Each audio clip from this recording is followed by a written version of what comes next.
I'm Lorne Baxter, and I invented the internet. The soiled utility room is where nursing staff takes our biohazardous material, our soiled linens, and it also has a urinal in it.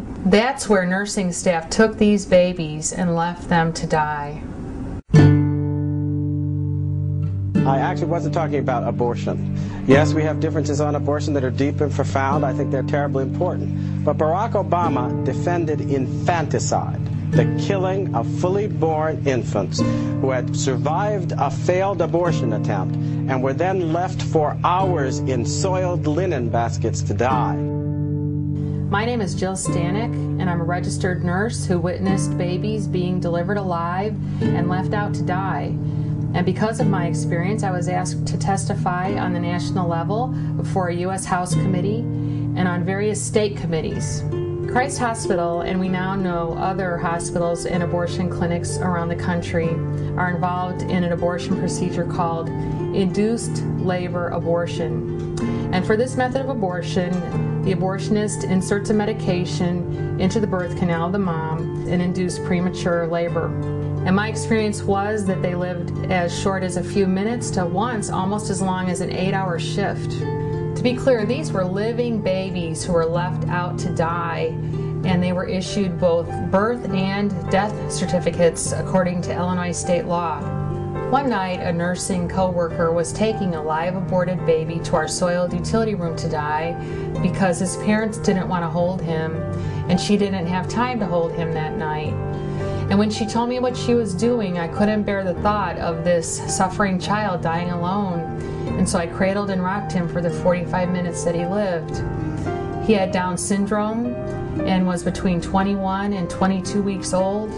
And he didn't move very much because he was using all of his energy attempting to breathe. And I remember toward the end of his life, I couldn't tell if he was alive or not unless I held him up against the light to see if I could see his little heart beating through his chest wall because their skin is so thin at that age. And after he was pronounced dead, we folded his little arms across his chest.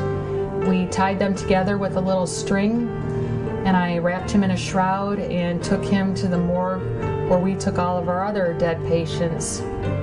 Steve and Pam will tell you that we fought together in the Illinois State Senate against restrictive choice legislation, laws just like the federal abortion laws. When I testified before an Illinois State Senate committee about my experience, Barack Obama was unmoved and actually opposed the Born Alive Infant Protection Act, which was legislation designed to stop this barbaric practice of leaving delivered babies out to die.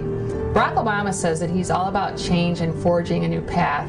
Well, he sure did forge a new one, because on the federal level, this legislation passed unanimously, 98-0. Every Democrat in the U.S. Senate supported this, from Clinton to Kerry to Kennedy to Boxer, and even the pro-abortion group NAACP went neutral on this bill.